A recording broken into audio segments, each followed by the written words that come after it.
बहुत समय पहले की बात है। एक हरे भरे जंगल में एक चतुर बंदर रहता था। वह एक बड़े से जामुन के पेड़ पर रहता था जो नदी के किनारे था। बंदर बहुत खुश था क्योंकि पेड़ पर स्वादिष्ट जामुन होते थे और वहां से नदी का सुंदर दृश्य दिखता था। एक दिन एक मगरमच्छ नदी में तैरता हुआ वहां आया। वह बहुत थका और भूखा था। बंदर ने उसे देखा और कहा, नमस्ते मगरमच्छ भैया, क्या आप भूखे हो? मगरमच्छ बोला, हाँ भाई, बहुत भूख लगी है। बंदर ने तुरंत कुछ पके हुए जामुन तोड़े और नीचे फेंके। मगरमच्छ ने जामुन खाए और कहा, वाह, ये तो बहुत स्वादिष्ट है। क्या मैं कल फिर आ सकता हूं? बंदर ने हंसते हुए कहा, जरूर, आप जब चाहें आ सकते हैं। ऐसे ही बंदर और मगरमच्छ में दोस्ती हो गई। हर दिन मगरमच्छ आता और बंदर उसे जामुन खिलाता। एक दिन मगरमच्छ अपनी पत्नी से मिलने घर गया।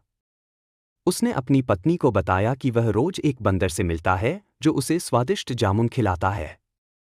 मगरमच्छ की पत्नी बहुत चालाक और स्वार्थी थी। उसने कहा, अगर वह बंदर इतने मीठे फल खाता है तो उसका दिल तो और भी मीठा होगा। तुम उसका दिल लाकर मुझे खिलाओ। मगरमच्छ बहुत परेशान हुआ। उसे बंदर से दोस्ती थी, पर वह अपनी पत्नी को नाराज भी नहीं करना चाहता था। अंत में वह एक चाल चला। अगले दिन मगरमच्छ ने बंदर से कहा, मित्र, चलो आज मेरे घर चलते हैं। मेरी पत्नी तुमसे मिलना चाहती है। बंदर ने कहा, ठीक है, और मगरमच्छ की पीठ पर बैठ गया। जब वे नदी के बीच में पहुंचे, मगरमच्छ ने कहा, मुझे माफ करना मित्र, मेरी पत्नी तुम्हारा दिल खाना चाहती है, इसलिए मैं तुम्हें अपने घर ले जा रहा हूं।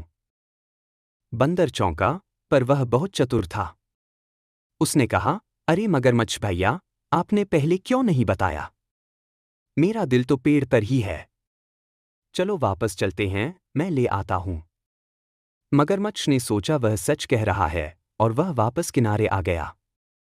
जैसे ही बंदर पेड़ पर चढ़ा, उसने चिल्लाकर कहा, मूर्ख मगरमच्छ, क्या कोई अपना दिल बाहर निकाल कर रखता है?